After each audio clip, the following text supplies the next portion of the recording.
প্রত্যেক ভূমিকম্পের সাথে সময় একটু একটু করে সংক্ষিপ্ত হয়। এটা রিসার্চ সায়েন্সের। কিভাবে? পৃথিবীর ভিতরে একটা জায়গা আছে যেটা উত্তপ্ত লাভা, এখানে লাভা আছে, কারণ পৃথিবীর ভিতরটা কিন্তু গরম। উপরেরটা আমরা যদিও দেখি এরকম শিলা, পাহাড় ইত্যাদি, পৃথিবীর ভিতরে কিন্তু আছে লাভা, যেটা সবাই মোটামুটি জানেন। এর ভিতরে একটা জায়গা আছে, ইনার কোর বলে জায়গাটাকে, একদম ভিতরে। এখনকার সাম্প্রতিক গবেষণা বলছে যে ভূমিকম্পগুলোর প্রভাবে, পৃথিবীতে যত ভূমিকম্প হয়েছে এর প্রভাবে ইনার কোর আগে যেদিকে ঘুরতো এখন উল্টা দিকে ঘোরা শুরু করেছে। মনে রাখবেন, কিয়ামতের অন্যতম আলামত কিন্তু সূর্য পশ্চিম দিক থেকে উঠবে আর সময় সংক্ষিপ্ত হয়ে আসবে। নবীজি বলেছেন যে একটা বছর চলে যাবে একটা মাসের মতো, একটা মাস চলে যাবে একটা সপ্তাহের মতো, একটা সপ্তাহ যাবে একটা দিনের মতো, একটা দিন যাবে কেমন, নবী এটাও বলেছেন। নবীজি বলেছেন একটা দিন যাবে একটা ঘন্টার মতো। মানে ঘন্টা মানে কি, যে ম্যাচের কাঠি জ্বালাতে যতক্ষণ সময় লাগে এতটুকু সময়ের মধ্যে মিনিট চলে যাবে। কিভাবে হবে এটা আল্লাহ ভালো জানে। আপনাদেরকে নিউজ দেয়, চায়নাকে নাম তো শুনেছেন? চায়না একটা বাঁধ নির্মাণ করেছে, কৃত্রিম বাঁধ। ওর দেশে একটা কৃত্রিম বাঁধ নির্মাণ করেছে। এটা এত শক্তিশালী বাঁধ, ওখানে এত রড সিমেন্ট আর এই ম্যাটেরিয়ালস ইউজ করা হয়েছে, যেটা এই পাকিস্তান, তারপরে ইন্দোনেশিয়া, হ্যাঁ, বাংলাদেশ, এই যে দেশগুলো আছে, এই পুরো দেশটাকে, এই পুরো দেশের একটা বড় অংশকে এই কংক্রিটের নিচে ঢেকে ফেলা সম্ভব। এত বেশি কংক্রিট এখানে ইউজ করা হয়েছে, চায়না ইউজ করেছে, ওরা ইউজ করেছে। এবং বিশাল একটা পানির ফ্লো তারা সৃষ্টি করেছে, কৃত্রিম, এটা কিন্তু ম্যানমেড। তো আমি গতকাল রিসার্চ করতে গিয়ে দেখলাম যে তারা বলছে এই বাঁধটা নির্মাণ করার কারণে পৃথিবীর আহ্নিক গতির মধ্যে একটা পরিবর্তন চলে আসছে। মানুষের হাতের কামাই দেখেন। আর এখানে কিন্তু এটাও বলা হচ্ছে যে পৃথিবীর প্রথম দিনটা হবে এক বছরের সমান লম্বা। কে জানে, হয়তোবা এমন কিছু হবে মহাবিশ্বে যে পৃথিবীর আহ্নিক গতিটার মধ্যে কোনো পরিবর্তন হবে, ঘূর্ণনে কোনো পরিবর্তন দেখা দিবে, হয়তোবা, আল্লাহ ভালো জানে। তা আমি বিশ্বাস করি এটা হবে, কিন্তু আমি বলি না কারণে যে মানুষ বলবে যে আপনি এত স্পেসিফিকলি কেমন করে বলতে পারেন। তা আমার বিশ্বাস যেরকম কিছু একটা হবে, মহাবিশ্বে এমন কিছু একটা হবে যাতে এই পৃথিবীর গতির মধ্যে একটা পরিবর্তন আসবে। না হলে একদিন কেমন করে এক বছরের সমান হতে পারে? সাহাবীরা প্রশ্ন করলেন, ইয়া রাসূলুল্লাহ, আমরা তখন নামাজ কেমন করে পড়বো?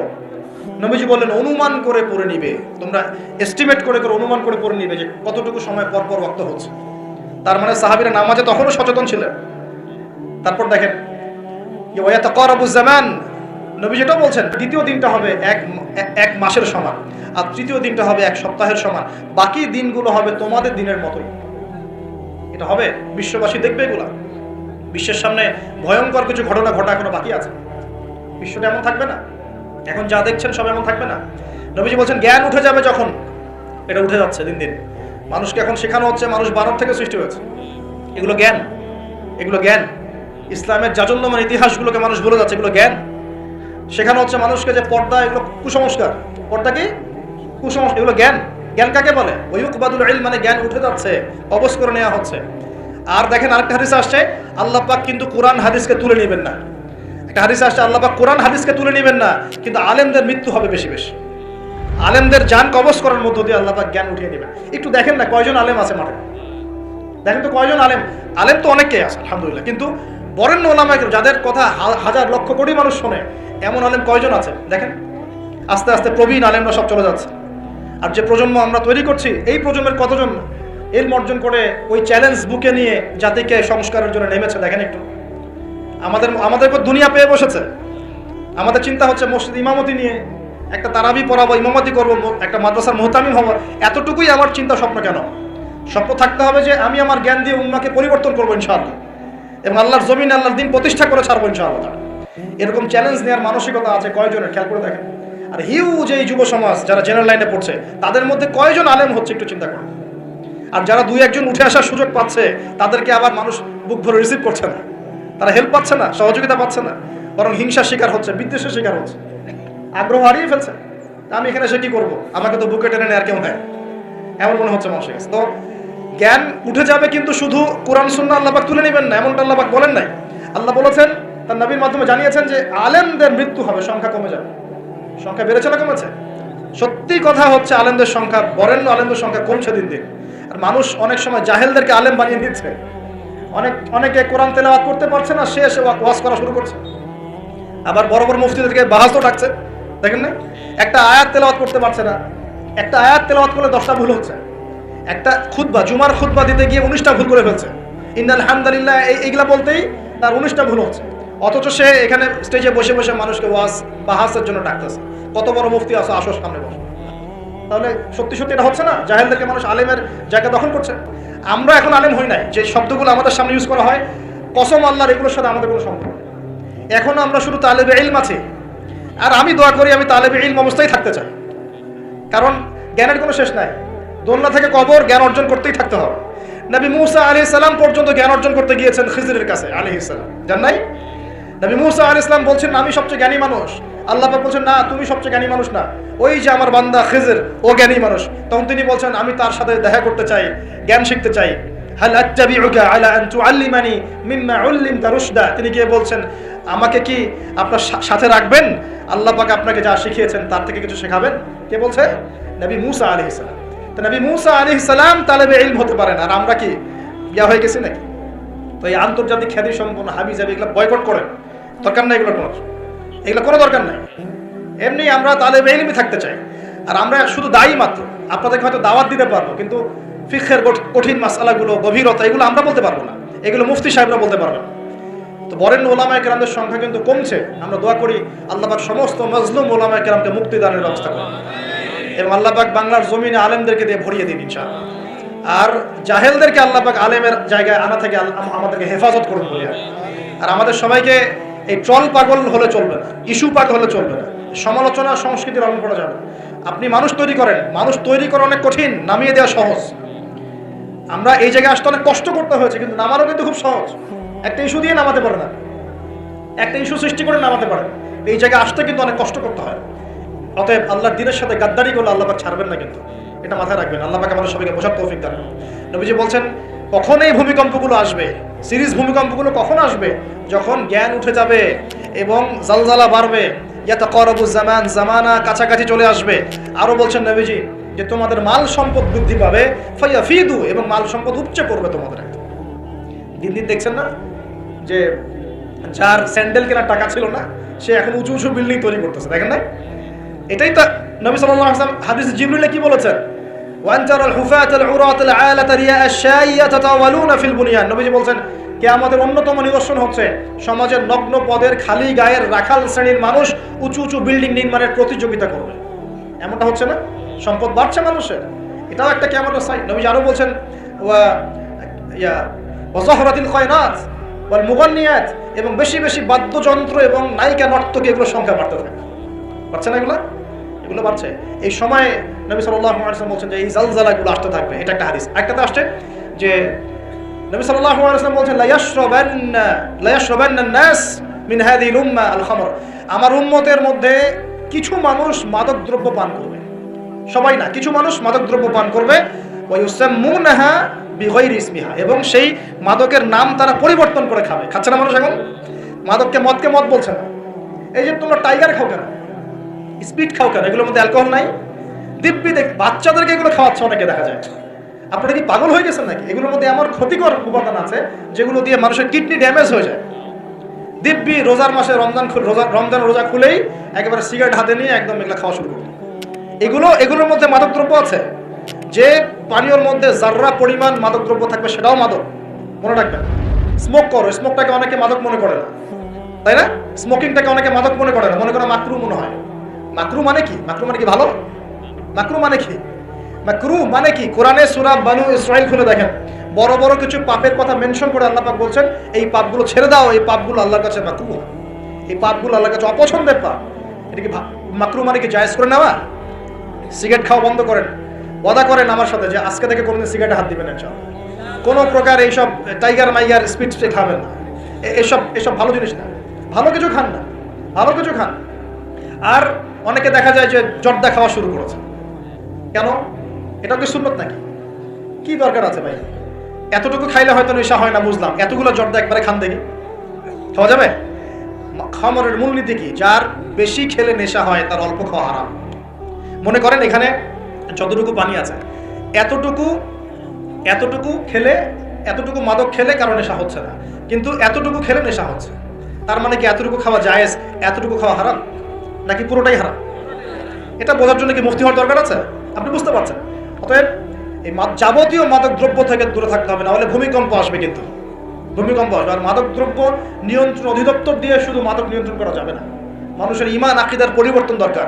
মানুষের মধ্যে আল্লাহর ভীতি জাগ্রত করতে হবে, তাহলে মানুষ অটোমেটিক মাদক ছেড়ে দেবে ইনশাআল্লাহ। আমরা কি যুবক ভাইদের কাছে ওয়াদা নিতে পারি ইনশাআল্লাহ তাআলা জীবনেও কোনোদিন মাদক খাবো না, জীবনে কোনোদিনও মাদকের ধার কাছে যাবো না ইনশাআল্লাহ। আল্লাহ পাক সাক্ষী থাকুন, আল্লাহ কবুল করুন, আমিন। প্রিয় ভাইরা, এটা নবীজি বলছেন লা ইয়াশরাবান্নান নাস মিন হাযিহিল উম্মতি খামরুন, আমার উম্মতের কিছু মানুষ খামর মাদক পান করবে, ওয়া ইউসাম্মুনাহা বিগাইরি ইসমিহা, এর নাম রাখবে ভিন্ন, অন্য নামে ডাকবে, মাদক বলে ডাকবে না। আর কি করবে? ওয়া ইউযাফু আলা রুউসিহিম, তাদের মাথা, এটা বোঝেন একটু ভালো করে, ওয়া ইউযাফু আলা রুউসিহিম, তাদের মাথার কাছে থাকবে মাআজিফ। ইউযাফু আলা রুউসিহিমুল মাআজিফ, মাআজিফ মানে হচ্ছে বাদ্যযন্ত্র। মাআজিফ মানে কি? বাদ্যযন্ত্র। এখন বলেন তো মাথার কাছে বাদ্যযন্ত্র থাকবে মানে কি? কি বুঝলেন? কে বলেছে? এয়ারফোন, ব্লুটুথ, এই যে আপনি যে মাথায় কানে দিয়ে রাখছেন, মাথায় আছে না? দেখেন নবী সাল্লাল্লাহু আলাইহি ওয়াসাল্লাম কতদিন আগে, 1400 বছর আগে এই হাদিস বলে গেছেন যে ওই সময় আমার উম্মতের একটা অংশ এরকম করে হেডফোন দিয়ে মাথা দিয়ে গান শুনবে, কানের ভিতরে গান মিউজিক চলবে, চলছে না? ওয়াল মুগান্নিয়াত, এবং তারা গায়িকা নায়িকা নর্তকী নাচাবে, নাচায় না মানুষ? শহরগুলোতে গিয়ে দেখেন খালি গায়িকা নর্তকীর, শহরে যাওয়া লাগে, ফেসবুক ইউটিউব ঢুকলেই তো দেখা যায়, সবখানেই নাচতে আছে আর কি। রাস্তাঘাট, ব্যাংক ব্যালেন্স, অফিস আদালত, সব জায়গায় নগ্নতা বেপরদামি চলে গেছে।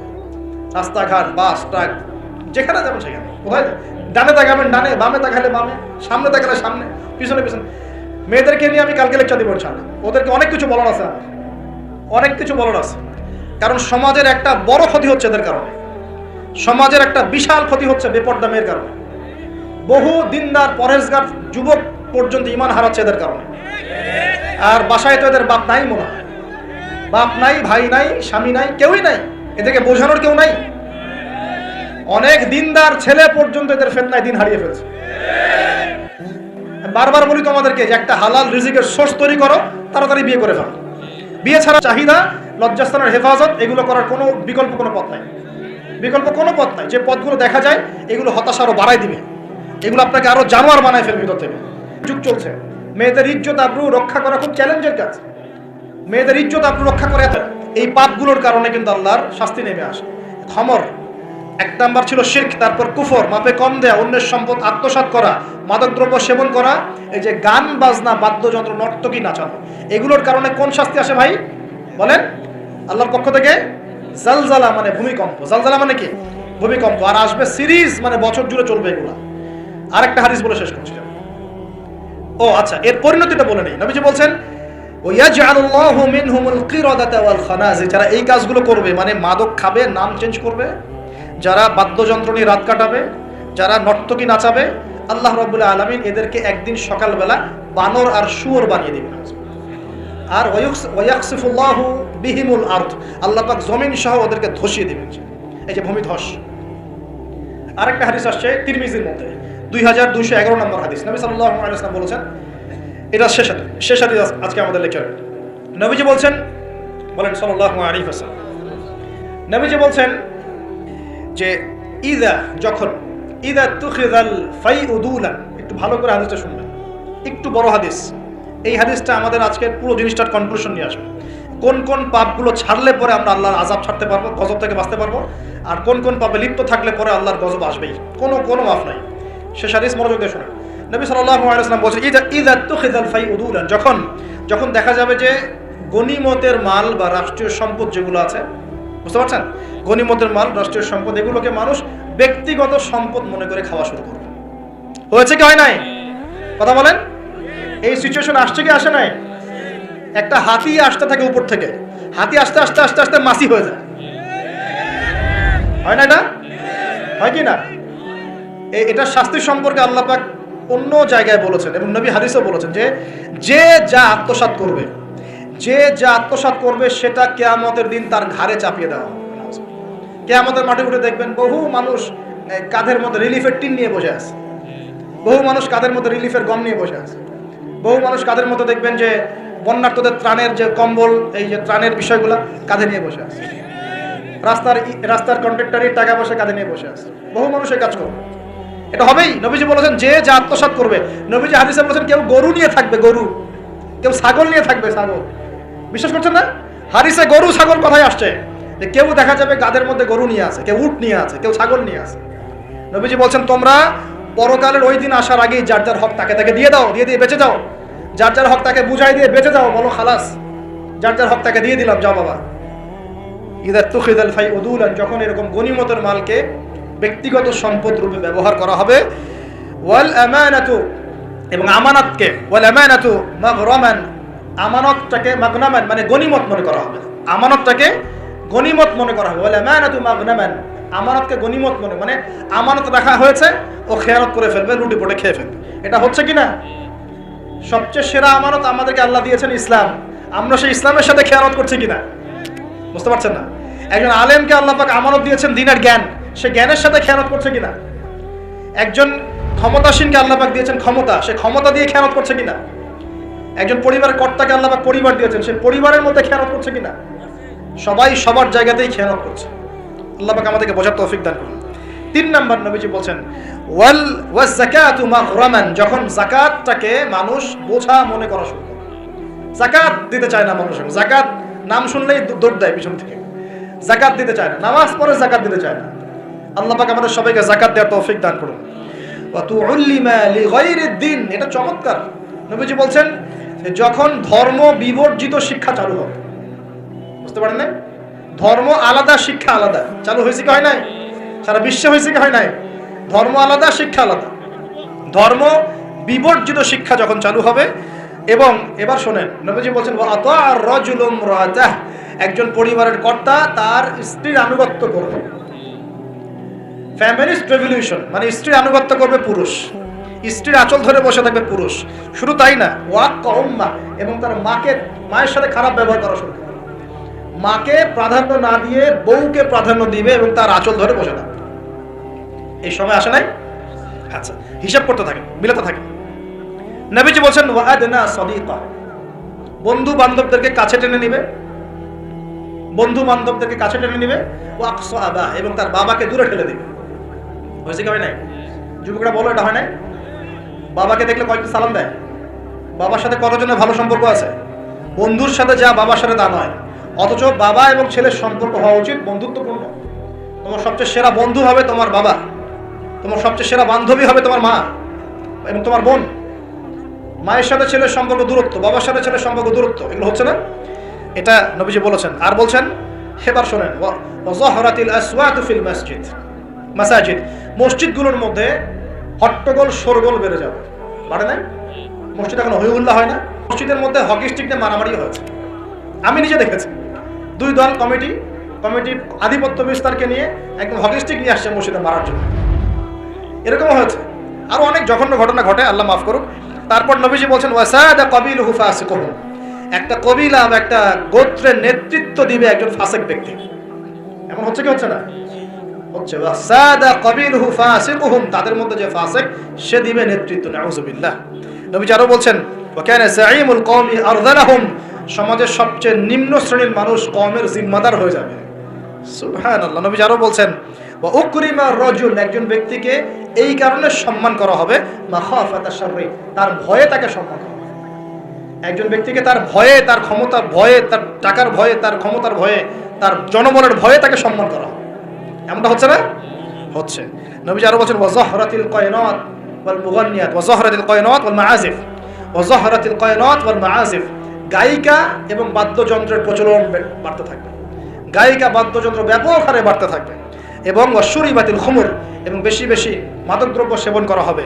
ওয়া লাআনা আখিরি হাযিহিল উম্মাহ উলাহা, উম্মতের শেষ দিকের মানুষেরা প্রথম দিকের মানুষকে গালি দেওয়া শুরু করবে। এই পাপগুলো যখন সমাজে দেখা যাবে, এই পাপগুলো যখন সমাজে দেখা যাবে, তখন তোমরা ফালইয়ারতাকিবু, এবার ধেয়ে আসবে ইনদা যালিকা, তোমাদের দিকে ধেয়ে আসবে 4টা আযাব। কয়টা আযাব? 4টা। 1 নাম্বার নবীজি বলছেন রিহান হামরাআন, উত্তপ্ত গরম বাতাস তোমাদের দিকে ধেয়ে আসবে। এখনো কি এসেছে? আসবে। আমি রিসার্চ করেছি, এই নাসা এই গবেষণা শুরু করেছে, সূর্য থেকে এরকম ক্ষতিকর কিছু উত্তপ্ত বিকিরণ আসতেছে পৃথিবীর দিকে, এবং সামনে আসবে পৃথিবীর দিকে। দেখে নিন, নাসাও বলছে এটা আসবে, কারণ ওইখানে হিলিয়াম গ্যাসের বিস্ফোরণ হচ্ছে সূর্যের মধ্যে। ওখান থেকে এমন উত্তপ্ত কিছু আসবে যেটা পৃথিবীকে ধেয়ে নিয়ে আসবে। আল্লাহ মাফ করুন। ওয়ারিহান হামরা, নবীজি বলেছেন গরম উত্তপ্ত বাতাস তোমাদেরকে চাপিয়ে দেওয়া হবে। ওয়া জালজালাতান, এবং এই যে ভূমিকম্প, ভূমিকম্প আল্লাহ চাপিয়ে দিবেন এই পাপগুলোর কারণে। আর কি হবে? ওয়া খাসফান, এবং ভূমি ধসে যাবে নিচে, ভূমি কি হবে? ধসে যাবে। আর বলছেন ওয়া মাসখান, এবং মানুষের চেহারা সুরত আকৃতি পরিবর্তন হয়ে যাবে। এটাকে বললাম যে বানর সুর হয়ে যাবে। আরো কিন্তু আকৃতি পরিবর্তনের আরো ব্যাখ্যা আছে। ছেলে এখন মেয়ে হয়ে যাচ্ছে, মেয়ে ছেলে হয়ে যাচ্ছে, দেখছেন না খবরগুলো বাড়ছে না? এটাও মাসখান, মানে আকৃতি পরিবর্তন হয়ে যাচ্ছে। আরেকটা হচ্ছে ওয়াকাযফান, এবং আসমান থেকে আল্লাহ পাথরের বৃষ্টি বর্ষণ করবে। এই পাঁচটা শাস্তি তোমাদের কাছে ধেয়ে আসবে। কিভাবে? একটা তসবিহ দানা ছিঁড়ে দিলে যেভাবে টপ টপ করে সব পড়ে যায় পুঁথিগুলো, এত দ্রুত এই ফিতনাগুলো আসতে থাকে। তাহলে ভাই কোন কোন পাপ শিখলাম? আজকের এই ছোট্ট আলোচনা আমরা শিখলাম যে শুআয়ব আলাইহিস সালামের কওমকে সর্বপ্রথম ধ্বংস করা হয়েছে ভূমিকম্প দিয়ে। যে ভূমিকম্প আমরা এখন আমাদের সামনে দেখছি, এবং আশঙ্কা করা হচ্ছে বাংলাদেশের দিকেও বড় কোনো ভূমিকম্প, এটা আশঙ্কা করা হচ্ছে।